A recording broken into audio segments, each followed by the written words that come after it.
ಹನೂರು ಪಟ್ಟಣವನ್ನು ಮಾದರಿ ಪಟ್ಟಣವನ್ನಾಗಿ ಮಾಡಲು ವಿಶೇಷ ಕಾಳಜಿ. ಶಾಸಕ ಎಂಆರ್ ಮಂಜುನಾಥ್. ಹನೂರು ಪಟ್ಟಣವನ್ನು ಮಾದರಿ ಪಟ್ಟಣವನ್ನಾಗಿ ಮಾಡಲು ವಿಶೇಷವಾಗಿ ಕಾಳಜಿ ವಹಿಸಿದ್ದೇನೆ. ಇದಕ್ಕೆ ಪ್ರತಿಯೊಬ್ಬರ ಸಹಕಾರ ಅತ್ಯಗತ್ಯ ಎಂದು ಶಾಸಕ ಎಂಆರ್ ಮಂಜುನಾಥ್ ತಿಳಿಸಿದರು.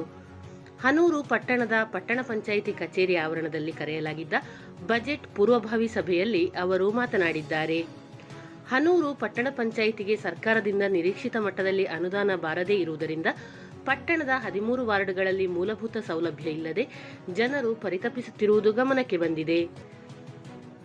ಪಟ್ಟಣ ವ್ಯಾಪ್ತಿಯಲ್ಲಿ ಯುಜಿಡಿ ಹಾಗೂ ಅಮೃತ ಯೋಜನೆ ಅಡಿ ಮನೆ ಮನೆಗೂ ಕುಡಿಯುವ ನೀರಿನ ಸಂಪರ್ಕ ನೀಡಲು ರಸ್ತೆ ಹರಿಯುತ್ತಿರುವುದರಿಂದ ರಸ್ತೆ ಅಭಿವೃದ್ಧಿಗೆ ಹೆಚ್ಚಿನ ಆದ್ಯತೆ ನೀಡಿಲ್ಲ. ಸಂಪೂರ್ಣ ಕಾಮಗಾರಿ ಮುಗಿದ ನಂತರ ಅಭಿವೃದ್ಧಿಗೆ ಹೆಚ್ಚಿನ ಅನುದಾನ ನೀಡಲಾಗುವುದು ಎಂದಿದ್ದಾರೆ. ಪಟ್ಟಣ ಪಂಚಾಯಿತಿ ಆಡಳಿತಾಧಿಕಾರಿ ತಹಸೀಲ್ದಾರ್ ಚೈತ್ರ, ಮುಖ್ಯಾಧಿಕಾರಿ ರೇಖಾ, ಸಮುದಾಯ ಸಂಘಟನಾಧಿಕಾರಿ ಚಂದ್ರಕುಮಾರ್, ಆರೋಗ್ಯ ನಿರೀಕ್ಷಕ ಪ್ರಕಾಶ್, ದ್ವಿತೀಯ ದರ್ಜೆ ಸಹಾಯಕರುಗಳಾದ ಮಾದೇಶ್, ಪ್ರತಾಪ್, ಮಾಜಿ ಅಧ್ಯಕ್ಷರಾದ ಮಮತಾಜ್ ಬಾನು, ಬಾಲರಾಜ್ ನಾಯ್ಡು, ಮಾಜಿ ಸದಸ್ಯೆ ಲತಾಮಣಿ, ಮುಖಂಡರಾದ ಸಿದ್ದೇಗೌಡ, ವಿಜಯಕುಮಾರ್, ಗುರುಸ್ವಾಮಿ, ಮಹದೇವ ಸೇರಿದಂತೆ ಇನ್ನಿತರರು ಹಾಜರಿದ್ದರು.